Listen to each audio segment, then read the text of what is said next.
ಬುದ್ಧಿರ್ಬಲಂ ಯಶೋಧೈರ್ಯಂ ನಿರ್ಭಯತ್ವಂ ಅರೋಗತ ಅಜಾಢ್ಯಂ ವಾಕ್ಪಟುತ್ವಂಚ ಹನುಮತ್ ಸ್ಮರಣಾದ್ ಭವೇತ್. ಆರಾಧ್ಯ ದೇವನಾದ ವೀರಾಂಜನ ಮನಸ ಸ್ಮರಿಸಿ ಪ್ರಕೃತಿಯನ್ನು ವಂದಿಸಿ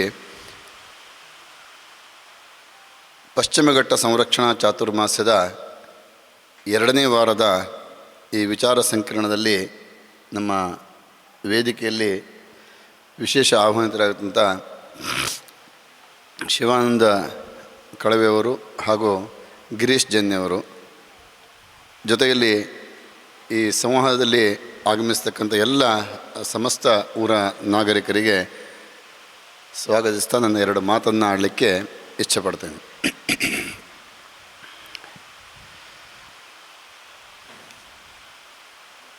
ಇವತ್ತು ವಿಶೇಷವಾಗಿ ನದಿ ಮತ್ತು ನೀರು ಈ ವಿಶೇಷವನ್ನು ನಾವು ತಗೊಳ್ಳುವ. ನಿಮ್ಮ ಜೊತೆಗೆ ಕೆಲವೊಂದಿಷ್ಟು ಪ್ರಶ್ನೋತ್ತರ, ನೀವು ಪ್ರಶ್ನೆ ಕೇಳಬೇಕು, ನಾವು ಉತ್ತರ ಕೊಡಬೇಕಂತ. ಬಹುಶಃ ಇದು ಪ್ರವಚನಕ್ಕಿಂತ ಮಾತಾಡುವುದು ಉತ್ತಮ. ಅದರಲ್ಲಿ ನಮ್ಮ ಮಾತಿಗಿಂತ ನಿಮ್ಮ ಮಾತಿಗೆ ಅವಕಾಶ ಕೊಡುವುದು ಬಹಳ ಉತ್ತಮ. ಹಾಗೆ ಒಂದು 2 ಮಾತನ್ನು ಇದ್ರ ಬಗ್ಗೆ ಆಡಿ ನಿಮಗೆ ಮಾತಿಗೆ ಅವಕಾಶ ಕಲ್ಪಿಸ್ಕೊಡ್ತೇನೆ. ಹಾಗೆ ನನ್ನ ಮಾತು ವಿಶೇಷ ಬೇಕಾಗಿಲ್ಲ, ಯಾಕೆಂದರೆ ಇವತ್ತು ಬೆಳಗ್ಗೆ ಬಹುಶಃ ಆರಂಭದಿಂದ ಇರ್ತಕ್ಕಂಥವ್ರು ನೋಡಿದ್ದೀರಿ. ಶಿವಾನಂದ ಕಳವೆಯವರು ಅದು ಶಿವಾನಂದ ಕಳವೆ ಅಂತ ಹೇಳೋದಕ್ಕಿಂತ ಅದು ಶಿವಾನಂದ ಕಣಜ ಅಂತ ಹೇಳಿದ್ರೆ ಬಹುಶಃ ಸರಿಯಾಗ್ಬೋದು ಅನ್ನೋ ಆ ಶಬ್ದ ಅವರಿಗೆ, ಬೇರೇನೂ ಹೇಳಬೇಕಾದ್ದಿಲ್ಲ. ನೀವು ಬಹುಶಃ ಅವರಿಗೆ ಯಾವ ದಾಖಲೆಗಳು ಬೇಕಾಗಲಿಲ್ಲ, ಅವರು ಹೇಳ್ತಾ ಹೋದರು. ನೀವು ಕೊಟ್ಟರೆ 24 ಗಂಟೆನೂ ಅದನ್ನು ಹೇಳುವಷ್ಟು ಸಾಮರ್ಥ್ಯ ಒಂದು ಸ್ವ ಅಧ್ಯಯನದಿಂದಿದೆ. ಸುಲಭದ ಜನ ಅಲ್ಲ, ಸ್ವ ಅಧ್ಯಯನದಿಂದಿದೆ. ಹಾಗಾಗಿ ಅವ್ರನ್ನ ಹೊಗಳಲಿಕ್ಕೆ ಮುಖಸ್ತುತಿಗೆ ಹೇಳ್ತಾ ಇಲ್ಲ, ವಾಸ್ತವ ಅದು. ಹಾಗೆ ಭಾಳ ಖುಷಿ ಆಗ್ತದೆ. ಹಾಗೆ ಶಿವಾನಂದ ಕಳವೆಯವರಲ್ಲ, ಶಿವಾನಂದ ಕಣಜ ಅಂತ ನಾನು ಅವರಿಗೆ ಇಲ್ಲಿಂದ ಹೇಳ್ತೇನೆ ಅವರಿಗೆ. ಇನ್ನು ವಿಷಯಕ್ಕೆ ಬರುವ, ಇಡೀ ಪಶ್ಚಿಮ ಘಟ್ಟದ ಬಗ್ಗೆ ಬಹುಶಃ ಎಲ್ಲರೂ ನಿಮಗೆ ಗೊತ್ತಿದೆ. ನದಿಯ ಅಸ್ತಿತ್ವಗಳು ಈ ಗುಡ್ಡ ಕಣಿವೆಗಳಿಂದಲೇ ಪ್ರಾರಂಭ ಆಗುವಂಥದ್ದು.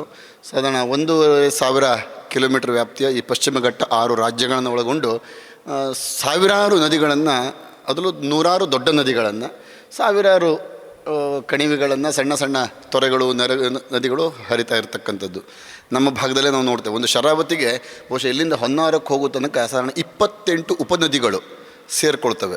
ಅದು ಸಣ್ಣ ಸಣ್ಣ ನದಿಗಳು. ಇಲ್ಲಿ ನಮ್ಮ ಬಂದ ನನ್ನೂರು ಹೊಳೆ, ಮತ್ತೊಂದು ಹೊಳೆ, ಕಲ್ಕಟ್ಟೆ ಹೊಳೆ, ಹೀಗೆ ಬಂದು ಹೋದರೆ ಒಂದು 28 ಸಾಧಾರಣ ದೊಡ್ಡ ನದಿಗಳು. ಅದಕ್ಕೆ ಇನ್ನೂ ಸಹ ಸಣ್ಣ ಸಣ್ಣ ನದಿಗಳು ಮತ್ತೆ ಸೇರಿಕೊಳ್ತೇವೆ ಅಲ್ವಾ. ಈ ಎಲ್ಲದರಲ್ಲಿ ಅಸ್ತಿತ್ವವನ್ನು ಕಳ್ಕೊಳ್ತಕ್ಕಂಥ ಪ್ರಸಂಗ ನಾವು ಈಗ ಸದ್ಯದ ಪರಿಸ್ಥಿತಿಯಲ್ಲಿ ನಾವಿದ್ದೇವೆ. ನಾವು ಸಂಘರ್ಷ ಮಾಡ್ತಾ ಇಲ್ಲ, ಯುದ್ಧ ಮಾಡ್ತಾ ಇಲ್ಲ, ಆದರೆ ಮುಂದಿನ ಬದುಕಿನ ಅಸ್ತಿತ್ವವನ್ನು ಉಳಿಸ್ಕೊಳ್ಳಿಕ್ಕೆ ನಾವು ಹೋರಾಟ ಮಾಡ್ತಾ ಇದ್ದೇವೆ. ಇದನ್ನು ಪ್ರತಿಯಾಗಿ ಬೇರೆ ಬೇರೆ ಬಿಂಬಿಸುವಂಥ ವ್ಯವಸ್ಥೆಗಳು 1000 ಇರಬಹುದು, ಆದರೆ ಅದು ಎಲ್ಲವನ್ನೂ ಸಹ ಮೆಟ್ಟಿ ನಿಲ್ಲುವಂಥ ಕೆಲಸ ಆಗಬೇಕು. ಜನಗಳ ಬಗ್ಗೆ ನನಗೆ ಚಿಂತೆ ಇಲ್ಲ, ಜನ ಕಡಿಮೆ ಹೆಚ್ಚು ಚಿಂತೆ ಇಲ್ಲ. ಯಾಕೆಂದರೆ ಸಂವಾದ ನಡೀಬೇಕಾದ್ರೆ ಸಾವಿರಾರು ಜನ ಸೇರೋದ್ರಿಂದ ಸಂವಾದಗಳಾಗೋದಿಲ್ಲ, ಅದು ವಿವಾದ ಆಗ್ತದೆ. ಆದರೆ ಸರಿಯಾದ ಸಂವಾದ ಆಗಬೇಕು ಅಂತಾದರೆ, ಸಮ್ಯಕ್ ವಾದ, ಸರಿಯಾದ ಮಾತು ಬರಬೇಕು ಅಂತಾದರೆ ನಾವು ಕಡಿಮೆ ಜನಗಳಿಂದನೇ. ಮತ್ತು ಬೀಜ ಬಿತ್ತುವುದು ಅಷ್ಟೇ, ನಿಮ್ಗೆ ಗೊತ್ತಿದೆ. ಗದ್ದೆಯಲ್ಲಿ ಬೀಜ ಬಿತ್ತುವಂಥ ಈ ಸಂದರ್ಭದಲ್ಲಿ ಎಷ್ಟು ಬಿತ್ತಾರೆ? 4 ಒಂದೊಂದು ಇಟ್ಕೊತ ಹೋಗೋದಲ್ವ. ಹಾಗೆ ಇದು ಒಂದು ಹೆಜ್ಜೆ ಅಷ್ಟೇ ನಮ್ಮದು ಪ್ರಯತ್ನಗಳು. ನದಿ ವಿಚಾರಗಳು ಬಹುಶಃ ಪ್ರತಿಯೊಂದು ನದಿಗೂ ಸಹ ಒಂದೊಂದು ಪೌರಾಣಿಕ ಹಿನ್ನೆಲೆ ಇದೆ. ಯಾವ ನದಿಗೂ ಸಹ ಪೌರಾಣಿಕ ಹಿನ್ನೆಲೆ ಇಲ್ಲ ಅಂತಿಲ್ಲ. ಎಲ್ಲ ನದಿಗಳಿಗೂ ಸಹ ಆ ಭಗವಂತನ ದೇವರ ಹೆಸರುಗಳಿದ್ದಾವೆ. ಅದರಲ್ಲೂ ಸಹ ಈಗ ಶರಾವತಿ, ವೇದಾವತಿ ನೋಡಿ, ಯೋಚನೆ ಮಾಡಿ. ಅಘನಾಶಿನಿ ಹೆಸರೇನು? ಅಘ ಅಂದರೆ ಪಾಪ, ನಾಶಿನಿ ಪಾಪವನ್ನು ತೊಳೆಯುವಂಥವಳು ಅಂತ ಅರ್ಥ ಅಲ್ವಾ. ಇಂಥ ಅನೇಕ ಹೆಸರುಗಳನ್ನು ಯಾವುದೇ ನದಿ ತಕ್ಕೊಳ್ಳಿ, ನೀವು ಯಾವುದೇ ನದಿ ತಕ್ಕೊಳ್ಳಿ, ಎಲ್ಲ ನದಿಗೂ ಸಹ ಒಂದೊಂದು ಹೆಸರುಗಳಿದ್ದಾವೆ. ಆ ಹೆಸರುಗಳು ಆ ಒಂದು ಪುರಾಣ ಕಾಲದಿಂದ ಬಂದಂಥದ್ದೇ ವಿನಃ ಯಾರು ನಾವಿಟ್ಟಿದ್ದಲ್ಲ. ಮತ್ತು ಈ ಪ್ರಕೃತಿಯನ್ನು ನಾವು ಕಟ್ಟಿದ್ದಲ್ಲ. ಇದು ಭಗವಂತ ನಮಗೆ ಕೊಟ್ಟಿದ್ದು. ಆದರೆ ಕೊಟ್ಟಿದ್ದನ್ನು ಉಳಿಸ್ಕೊಳ್ಳಿಕ್ಕೆ ನಮಗೆ ಯಾಕೋ ಆಲಸ್ಯ ಇದೆ. ಇವತ್ತು ನೀರಿನ ಬೆಲೆ ನೀರು ಇಲ್ಲದಿದ್ದವರಿಗೆ ಗೊತ್ತುಂಟು, ನದಿಯ ಬೆಲೆ ನದಿ ಇಲ್ಲದಿದ್ದಲ್ಲಿ ಗೊತ್ತುಂಟು. ನಾವು ಉತ್ತರ ಕರ್ನಾಟಕಕ್ಕೆ ಹೋದರೆ ಒಂದೊಂದು ತೊಟ್ಟು ನೀರಿಗೆ ಅವ್ರಿಗೆ ಗೊತ್ತಿದೆ ಬೆಲೆ ಏನು ಅಂಥೇಳಿ. ನಮಗೇನಾಗಿದೆ, ನಮ್ಮನೆ ಬಾಗಿಲು ನದಿ ಹೇಳ್ತದಲ್ಲ, ಅದಕ್ಕೆ ಬೆಲೆ ಗೊತ್ತಿಲ್ಲ. ನೀರು ಇದ್ದವರಿಗೆ ನೀರಿನ ಬೆಲೆ ಗೊತ್ತಿಲ್ಲ, ನೀರು ಇಲ್ಲದೇ ಇದ್ದಲ್ಲಿ ನೀರಿನ ಬೆಲೆ ಗೊತ್ತಿದೆ. ಇವತ್ತು ಇಂಥದ್ದೊಂದು ಸಂಘರ್ಷದಿಂದನೇ ನದಿ ತಿರುವಿನಂಥ ಯೋಜನೆಗಳು ಸರ್ಕಾರ ಕೈಗೊಂಡಿದೆ. ಆ ಸರ್ಕಾರಕ್ಕೆ ಅದನ್ನು ತಿಳುವಳಿಕೆ ಕೊಟ್ಟಂಥವ್ರು ಅಥವಾ ಸಲಹೆ ಕೊಟ್ಟಂಥವ್ರು ಯಾರೇ ಇರ್ಬೋದು. ಆದರೆ ಇಂಥದ್ದೊಂದು ಮಹತ್ತರ ಯೋಜನೆಯನ್ನು ಮಾಡಬೇಕಾದ್ರೆ ಪ್ರಕೃತಿ ವಿರುದ್ಧವಾಗಿ ನಾವು ಹೋಗ್ತಾ ಇದ್ದೇವೆ. ನದಿಯ ಹರಿವಂಥ ಆ ತಿರುವನ್ನು ನಾವು ಕಟ್ಟಲಿಕ್ಕೆ, ಅದನ್ನು ವಿರುದ್ಧ ದಿಕ್ಕಿಗೆ ಹರಿಸಲಿಕ್ಕೆ, ಪ್ರವಹಿಸಲಿಕ್ಕೆ ನಾವು ಯಾರು ಅದಿರಲಿ. ಹಾಗಾಗಿ ನಮ್ಮ ಅಸ್ತಿತ್ವವನ್ನು ಕಳ್ಕೊಳ್ತಕ್ಕಂಥ ಪ್ರಸಂಗ ಇದರಿಂದ. ಸರಿ, ಉತ್ತರ ಕರ್ನಾಟಕಕ್ಕೆ ನೀರು ಬೇಕು, ಇಲ್ಲಿಯ ಅಘನಾಶಿನಿ ಇರ್ಬೋದು, ಮತ್ತೊಂದು ವೇದಾವತಿ ಇರ್ಬೋದು, ಇನ್ನೊಂದು ನದಿಗಳನ್ನು ತಿರ್ಸುವಂಥ ಯೋಜನೆ ಮಾಡ್ತಾ ಇದ್ದಾರೆ. ಹಾಗಿದ್ರೆ ಇಲ್ಲಿದ್ದವ್ರು ಬದುಕೋದು ಬೇಡವಾ? ಅಲ್ಲಿದ್ದವರು ಬದುಕಬೇಕು ಅನ್ನೋ ದೃಷ್ಟಿಯಿಂದ ಇಲ್ಲಿದ್ದವರನ್ನು ನೀವು ಬಯಲಿಸೀಮೆ ಮಾಡಲಿಕ್ಕೆ ಹೊರಡ್ತಾ ಇದ್ದೀರಾ. ಹಾಗಿದ್ರೆ ಇಲ್ಲಿದ್ದವರಿಗೆ ಇಲ್ಲಿಷ್ಟರೇ ನಾವು ಬದುಕ್ತಾ ಇದ್ದೇವೆ ಅಂತ ತಿಳ್ಕೊಳ್ಬೇಡಿ. ನಾವು ಬದುಕುವುದರೊಂದಿಗೆ ಪ್ರಪಂಚಕ್ಕೆ ನಾವು ಒಳ್ಳೆಯ ಉಸಿರನ್ನು ಕೊಡ್ತಾ ಇದ್ದೇವೆ. ಪ್ರಪಂಚಕ್ಕೆ ನಾವು ಒಳ್ಳೆಯ ಒಂದು ಪರಿಸರ ರಕ್ಷಣೆಯ ಕೇಂದ್ರ ಬಿಂದುವಾಗಿರ್ತಕ್ಕಂಥ ಸ್ಥಾನ ಇದಾಗಿದೆ. ಇದು ಪಶ್ಚಿಮ ಘಟ್ಟ ಅನ್ನೋದು ಇದು ವಿಶ್ವ ಪಾರಂಪರಿಕ ತಾಣ. ಬಹಳ ನಾವು ಅರ್ಥ ಮಾಡ್ಕೊಳ್ಬೇಕು ಇದರಲ್ಲಿ. ವಿಶ್ವ ಪಾರಂಪರಿಕ ತಾಣ ಇದು. ನಮಗನ್ಸ್ಕೊಂಡಿರ್ಬೋದು ಶರಾವತಿ ಮತ್ತು ಗೇರ್ಸಪ್ಪ ಇಷ್ಟೇ ಅಂತ ಅನ್ಸ್ಕೊಂಡಿರ್ಬೋದು. ಒಂದು ಕಾಲದಲ್ಲಿ ಇವತ್ತು ಲಂಡನ್ ಮ್ಯೂಸಿಯಂನಲ್ಲಿ ಇದರ ಬಗ್ಗೆ ಒಂದು ಉಲ್ಲೇಖ ಇದೆ. ಗೇರ್ಸೊಪ್ಪ ಅಂತಕ್ಕಂಥ ಒಂದು ಹಡಗು ಮುಳುಗೋಗಿರ್ತದೆ, ಅದನ್ನು ತೆಗಿತಾರೆ, ಪೇಪರ್ನೂ ಸಹ ಬಂದಿದೆ ಅದರ ಬಗ್ಗೆ. ತೆಗೆದಾಗ 700 ಟನ್ ಬೆಳ್ಳಿ ಸಿಕ್ಕಿದೆ. ಬಂಗಾರ ಸಿಕ್ಕಿದ ಬಗ್ಗೆ ಹೇಳಿಲ್ಲ, ವಜ್ರದ ಬಗ್ಗೆ ಹೇಳಿಲ್ಲ. ಸಿಕ್ಕಿದ ಬೆಳ್ಳಿ ಮಾತ್ರ ಹೇಳಿದಾಗ ರೇಟ್ ಕಡಿಮೆ ಇದೆ ಅದಕ್ಕೆ, ಅದು ಮಾತ್ರ ಹೇಳಿದ್ದಾರೆ. ಇರಲಿ, ಆ ವಿಷಯಕ್ಕೆ ಸ್ವಲ್ಪ ಕಡಿಮೆ ಮಾಡಿ ತಗೊಳ್ತೇನೆ, ಯಾಕಂದರೆ ನಿಮಗೆ ಮುಂದೆ ಅವಕಾಶ ಕೊಡಬೇಕು. ಇವತ್ತು ಅದೇ ಲಂಡನ್ ಮ್ಯೂಸಿಯಂನಲ್ಲಿ ಈ ನಗರ ಬಸ್ತಿ ಕೇರಿ ಬಗ್ಗೆ ಏನು ಉಲ್ಲೇಖ ಇದೆ? ಇಲ್ಲಿ 1,00,000 ಜನಸಂಖ್ಯೆ ಇದ್ದರು ಅನ್ನೋ ಉಲ್ಲೇಖ ಇದೆ. ಅಧ್ಯಯನ ಮಾಡಿ ಹೇಳಿರ್ತಾರೆ, ಸುಮ್ಮನೆ ಹೇಳಿರೋದಿಲ್ಲ ಅಲ್ವಾ? ಹಾಗಿದ್ರೆ 1,00,000 ಜನಸಂಖ್ಯೆ ಇಲ್ಲಿತ್ತು ಅಂತ ಆದರೆ, ನಾನು ಈ ಮಾತನ್ನು ಯಾಕೆ ಹೇಳ್ತೇನೆ ಅಂತಂದರೆ, ಶಿವಾನಂದ ಕಳವೆಯವರು ಮಾತಿನಲ್ಲಿ ಒಂದು ಮಾತು ಹೇಳಿದ್ರು, ಹಡಗುಗಳು ಬರ್ತಿದ್ವು ಅಂಥೇಳಿ. ಹಡಗು ಎಲ್ಲಿಯವರೆಗೆ ಬರ್ತಿತ್ತು? ಹೊನ್ನಾವರಕ್ಕಲ್ಲ, ಈ ಗೇರ್ಸಪ್ಪದವರೆಗೆ ಬರ್ತಿತ್ತು. ಅರ್ಥ ಮಾಡ್ಕೊಳ್ಳಿ. ಇವತ್ತು ಬರ್ಲಿಕ್ಕೆ ಸಾಧ್ಯನಾ? ಅಥವಾ ನಾವು ಅದು ಊಹಿಸ್ಕೊಳ್ಳಿಕ್ಕೆ ಸಾಧ್ಯನಾ? ಒಂದು 300-400 ವರ್ಷಗಳ ಹಿಂದೆ ಇಲ್ಲಿ ಬರ್ತಿತ್ತು ಅಂತ ನಾವು ಇವತ್ತು ಕೇಳ್ತಾ ಇದ್ದೇವೆ. ಆದರೆ ಇನ್ನು ಮುಂದೆ ಇನ್ನೊಂದು 100 ವರ್ಷ ಬೇಡ ನಮಗೆ, ಬಹುಶಃ 50 ವರ್ಷಕ್ಕೆ ಶರಾವತಿ ನದಿ ಇತ್ತು ಅಂತ ಆದರೆ, ಕತೆ ಆದರೆ ಏನಾಗ್ಬೋದು? ಅದಕ್ಕೆ ಕಾರಣೀಕರ್ತರು ಯಾರಾಗ್ಬೋದು? ನಾವೇ ಆಗ್ತೇವಲ್ಲ. ನಾವು ಇತಿಹಾಸ ಆಗ್ತಾ ಇದ್ದೇವೆ. ನಮ್ಮ ಈ ಭೂಮಿಯನ್ನು, ಈ ಪ್ರಕೃತಿಯನ್ನು ಇತಿಹಾಸ ಪುಟದಲ್ಲಿ ಬರೆದಿಡುವಂಥ ಕೆಲಸ ಆಗ್ತಾ ಇದೆ. ಆದರೆ ಒಳ್ಳೆಯದನ್ನು ಬರೆದಿಟ್ಟರೆ ತೊಂದರೆ ಇಲ್ಲ. ಆದರೆ ಇದೊಂದು ದುರಂತವನ್ನು ಬರೆದಿಡುವ ಪ್ರಸಂಗ ಆಗ್ತದೇನೋ ಅಂತಕ್ಕಂಥ ಚಿಂತೆ, ಕಳವಳ ನಮಗೆ ಇವತ್ತಿದೆ. ಆ ಕಾರಣಕ್ಕಾಗಿ ನದಿ ಅಂತ ವಿಷಯವನ್ನು ತಗೊಳ್ತೇವೆ. ಇಲ್ಲಿ ಕೇವಲ 1,00,000 ಜನ ಇದ್ದರು ಅಂತ ಹೇಳಲಿಲ್ಲ, ಅದಕ್ಕೆ ದಾಖಲೆಗಳಿದ್ದಾವೆ. ಚತುರ್ಮುಖ ಬಸ್ತಿ ಇದೆ. ಆ ಬಸ್ತಿಯ ಸುತ್ತಮುತ್ತಲಿನ 800 ಬಹುಶಃ 800 ಮೀಟ್ರ್ ವ್ಯಾಪ್ತಿಯನ್ನು ಇರಬೇಕು ಬಹುಶಃ. ಅದರಲ್ಲಿ ಕಲ್ಪನೆ ಇಲ್ಲ ನನಗೆ ಕರೆಕ್ಟಾಗಿ. 800 ಎಕರೆ ಅಂತೂ ಪಕ್ಕ ಹೌದು. ಅಷ್ಟು ಜಾಗದಲ್ಲಿ ಇವತ್ತು ನೀವು ಹೋದರೆ ಮನೆಯ ಫೌಂಡೇಶನ್ಗಳು ಕಾಣ್ತವೆ ಅಲ್ಲಿ. ಇವತ್ತು ಹಿಂದೆ ನಮ್ಮಲ್ಲಿ ಒಂದು ಮಾತು ಬರ್ತಿತ್ತು, ಹಿರಿಯರಿದ್ದಾಗಲ್ಲ, ಅಲ್ಲಿ ಹೋಗಬೇಡಿ ಕಳೆದೋಗ್ತಾರೆ. ಆ ದಾಟು ಬಳ್ಳಿಯನ್ನು ದಾಟಿದರೆ ಕಳೆದು, ಖಂಡಿತ ಅದಕ್ಕಾಗಿ ಕಳೆದೋಗಿದ್ದಲ್ಲ, ಅದು ಇರ್ಬೋದು, ಕತೆ ಇರ್ಬೋದು. ಆದರೆ ಕಳೆದಿದ್ದು ಹೋಗಿದ್ದು ಯಾಕೆ ಗೊತ್ತಾ? ಪ್ರತಿ ಮನೆಯ ಮುಂದೆ ಒಂದು ಬಾವಿ ಇದೆ. ಆ ಬಾವಿ ಹೇಗಿದೆ? ಬರೀ 2 ಫೂಟ್ ವ್ಯಾಸ, 2.5 ಫೂಟ್ ವ್ಯಾಸ, 3 ಫೂಟ್ ಇದ್ದರೆ ಭಾಳ ದೊಡ್ಡದು. ಅಷ್ಟೇ ವ್ಯಾಸದಲ್ಲಿರತಕ್ಕಂಥ ಬಾವಿಗಳು. ಆಕಳು ಹೋಗಲಿ ಅಥವಾ ಜನ ಹೋಗಲಿ ಗೊತ್ತಿಲ್ಲದೆ, ಏನಾದ್ರೆ ದರಕು ಇದೆಲ್ಲ ಮುಚ್ಕೊಂಡಿರ್ತದೆ. ಹೋದರೆ ಬಿದ್ದು ಹೋದ್ರೆ ಮುಗೀತು, ಕೂಗಿದ್ರು ಕೇಳುವವರಿಲ್ಲ. ಯಾರು ಕೇಳೋರಿದ್ದಾರೆ? ದಾಟು ಬಳ್ಳಿ ಅಲ್ಲ, ಹೋದ ಅವನು ಜೀವನವೇ ದಾಟಿ ಹೋಗ್ತಾನೆ. ಆ ಪರಿಸ್ಥಿತಿ ಇತ್ತು. ಹಾಗಾಗಿ ಅಲ್ಲೆಲ್ಲ ಹೋಗುವಾಗ ಹೆದರ್ತಿದ್ರು ಮೊದಲೇ. ಆಮೇಲೆ ವಾಸ್ತವ ಇತಿಹಾಸ ತಜ್ಞರು ಸಾಧಾರಣ 27 ಶಾಸನಗಳನ್ನೆಲ್ಲ ತೆಗೆದರು. ಶಾಸನಗಳನ್ನು ತೆಗೆದು ಅಧ್ಯಯನ ಮಾಡಿದ್ರು. ಇಲ್ಲಿ ಏನಿತ್ತು ಎಲ್ಲವನ್ನು ಅಧ್ಯಯನ ಮಾಡಿ ಈಗ ಕೊಟ್ಟರು. ಬಹುಶಃ 2002ನೇ ಇಸ್ವಿಯಲ್ಲಿ ನಮ್ಮ ಕ್ಷೇತ್ರದಲ್ಲೇ ಹಂಪಿ ಯೂನಿವರ್ಸಿಟಿಯಿಂದ 60 ಜನ ಇಲ್ಲಿ ಉಳ್ಕೊಂಡು 4 ದಿವಸ ಕ್ಯಾಂಪ್ ಮಾಡಿ ಅಧ್ಯಯನ ಮಾಡಿದ್ದಾರೆ ಇದೇ ಒಂದು ಸ್ಥಳದಲ್ಲಿ, ಈ ಚತುರ್ಮುಖ ಬಸ್ತಿ ಬಗ್ಗೆ. ಅವು ಇನ್ನೂ ಎಷ್ಟೋ ಒಂದು ಅಧ್ಯಯನ ಆಗದಿರ್ತಕ್ಕಂಥ ಶಾಸನವು ಆಸನಗಳು 2 ಶಾಸನ ಸಿಕ್ಕಿದೆ. 29 ಆಗಿರ್ಬೋದು, ಗೊತ್ತಿಲ್ಲ. ಒಂದು ಪುಸ್ತಕನೇ ಮಾಡಿದ್ದಾರೆ ಶಾಸನದ ಬಗ್ಗೆ, ಗೇರ್ಸಪ್ಪದ ಬಗ್ಗೆ. ಹಾಗೆ ವಿಚಾರ ಮಾಡಿದರೆ ಇಲ್ಲಿ ಇಷ್ಟು ಜನವಸತಿಗಳು ಇತ್ತು ಹೇಳುವ ಕುರುಹು ನಮಗೆ ಕಾಣ್ತಾ ಇದೆ. ಅಂದರೆ ಒಂದು ಇಡೀ ಸಮಾಜ, ಒಂದು ಇಡೀ ಜನವ್ಯವಸ್ಥೆ, ಇಡೀ ಒಂದು ಜನಾಂಗದ ವ್ಯವಸ್ಥೆ ಅದು ಸತ್ಯ ಹೋಯ್ತಲ್ಲ ಒಂದು ಕಾಲಕ್ಕೆ. ಹೇಳ್ತಾರೆ ಕಾಲರ ರೋಗ ಬಂತು, ಎಂಥ ರೋಗ ಬಂತು, ಎಲ್ಲ ಎದ್ದು ಗೂಳೆ ಎದ್ದು ಹೋದರು ಅಂಥೇಳಿ. ಆವಾಗ ಈ ಭಾಗದಲ್ಲಿ, ನದಿಯ ಈ ಭಾಗದಲ್ಲಿ, ಬಲಭಾಗದಲ್ಲಿ ಏನೂ ಇರಲಿಲ್ಲ, ಕೇವಲ ವ್ಯಾಪಾರಿ ಕೇಂದ್ರ ಇತ್ತು ಇದು. ಆ ಭಾಗದಲ್ಲಿ ಜನವಸತಿ ಇತ್ತು. ಇವತ್ತು ಆ ಭಾಗದಲ್ಲಿ ಜನವಸತಿ ಇಲ್ಲ, ಕಡಿಮೆ ಆಗಿದೆ. ಇವತ್ತು ಬೆರಳಿಕೆ ಕಡಿಮೆ ಇದೆ ಅಷ್ಟೇ. ಈ ಭಾಗದ ಜನವಸತಿ ಇದೆ ಇವತ್ತು. ನಮಗೊಂದು ರೀತಿಯ ನಗರದ ಹಾಗೆ ಎಲ್ಲ ವ್ಯವಸ್ಥೆಗಳು ಬೇಕು, ಸುಖ ಸುಪ್ಪತ್ತಿಗೆ ಎಲ್ಲ ಬೇಕು. ಆದರೆ ನಮ್ಮ ಅಭಿವೃದ್ಧಿ ಜೊತೆಗೆ ನಮ್ಮ ಪ್ರಕೃತಿಯನ್ನು ಕೊಲ್ಲುವ ಕೆಲಸ ನಾವೇ ಮಾಡ್ತಾ ಇದ್ದೇವಾ? ಯೋಚನೆ ಮಾಡಬೇಕಾದ ಸ್ಥಿತಿ. ನಾವು ಇತಿಹಾಸದಲ್ಲಿ ಇವತ್ತು ಆ ಲಂಡನ್ ಮ್ಯೂಸಿಯಂನಲ್ಲಿ ಇರ್ತಕ್ಕಂಥ ಕಥೆಗಳನ್ನು ಓದಿ 1,00,000 ಜನ ಇದ್ದರು, ಹೀಗಿತ್ತು, ಇದೊಂದು ವ್ಯಾಪಾರಿ ಕೇಂದ್ರ ಆಗಿತ್ತು ಅಂತ ಕಥೆಯನ್ನು ಹೇಗೆ ಓದ್ತೇವೋ, ಮುಂದಿನ ಪೀಳಿಗೆಗೆ ನಾವು ಏನು ಕೊಟ್ಟು ಹೋಗ್ತಾ ಇದ್ದೇವೆ ಅನ್ನುವ ಪ್ರಶ್ನೆ ಈ ನದಿ ಮೂಲಕ್ಕಾಗಿ ಬರ್ತದೆ. ನೀರು ಅಂತ ತೆಗೆದುಕೊಂಡ್ರೆ ನದಿ ಎಷ್ಟು ಪ್ರಾಮುಖ್ಯವೋ ಅಷ್ಟೇ ನೀರು ಮಹತ್ವ. ಪರಿಸರ ಒಂದು ಇಲಾಖೆ, ಮಾಲಿನ್ಯ ಇಲಾಖೆ, ಪರಿಸರ ಮತ್ತು ಮಾಲಿನ್ಯ ಇಲಾಖೆ ಈ ಕಳೆದ ವಾರದ ಪತ್ರಿಕೆಯಲ್ಲಿ ಬಂದಿದೆ. ನದಿಗಳನ್ನು ವಿಭಾಗ ಮಾಡಿ ABCD ಅಂತ ಮಾಡಿದರು, ವರದಿಯನ್ನು ಕೊಟ್ಟಿದ್ದಾರೆ. ಬಹುಶಃ ಕೆಲವು ಜನ ಓದಿರ್ಬೋದು, ಗೊತ್ತಿರ್ಬೋದು. ಅದರಲ್ಲಿ ಏನು ಕೊಟ್ಟರು? ನೇರ ನೀರನ್ನು ಕುಡಿಲಿಕ್ಕೆ ಅವಕಾಶ ಇರತಕ್ಕಂಥದ್ದು A, ಅದು ಕುಡಿಲಿಕ್ಕೆ ಯೋಗ್ಯ ಅಲ್ಲ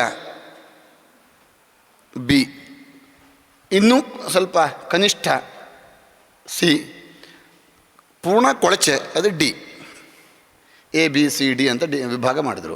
ನಾವು ಮೊದಲು ನೋಡಿಕೊಂಡೆ, ನಮಗೆ ಶರಾವತಿ ಯಾವುದಲ್ಲೂ ಬರ್ತದೆ ಅಂಥೇಳಿ ಪೇಪರಲ್ಲಿ ಬಂದ ತಕ್ಷಣ ಶರಾವತಿ Bದಲ್ಲಿ ಬರ್ತಾ ಇದೆ. ಅಂದರೆ ಕುಡಿಲಿಕ್ಕೆ ಯೋಗ್ಯ ಇಲ್ಲ ಅನ್ನೋ ವರದಿಯನ್ನು ಇದು ಯಾರು ಕೊಟ್ಟಿದ್ದು?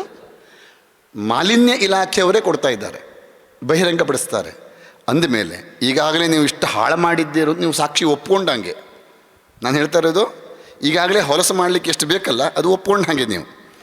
ಹಾಗಿದ್ದ ಮೇಲೆ ಮುಂದಿನ ಇಂಥ ಒಂದು ಬೃಹತ್ ಯೋಜನೆಗಳು ಬರುವ ಮುಖಾಂತರ ಈ ಇರುವ ನದಿಯನ್ನು ಸಹ ನಾವು Dಗೆ ಕೊಳಚೆ ತಗೊಂಡು ಹೋಗಿ ಸೇರಿಸ್ಕೊಂಡು ಏನು ಮಾಡಲಿಕ್ಕೆ ಹೊರಡ್ತಾ ಇದ್ದೀವಿ ಗೊತ್ತಿಲ್ಲ. ಇಲ್ಲೇ ಇರತಕ್ಕಂಥ ನೀವು ಹಿರಿಯ ವ್ಯಕ್ತಿಗಳಿದ್ದೀರಿ. ಈ ಶರಾವತಿ ಟೇಲ್ರೆಸ್ ಯಾವ ಸಂದರ್ಭದಲ್ಲಿ ಆಯಿತು ಅದಕ್ಕಿಂತ ಮುಂಚಿನ 20 ವರ್ಷ 80ನೇ ಇಸ್ವಿಲಿ ಪ್ರಾರಂಭ ಆದಂಥದ್ದು, 62ರ ಸರ್ವೆ ಆಗಿ ಅದಕ್ಕೆ ವ್ಯವಸ್ಥೆ ಆದಂಥದ್ದು.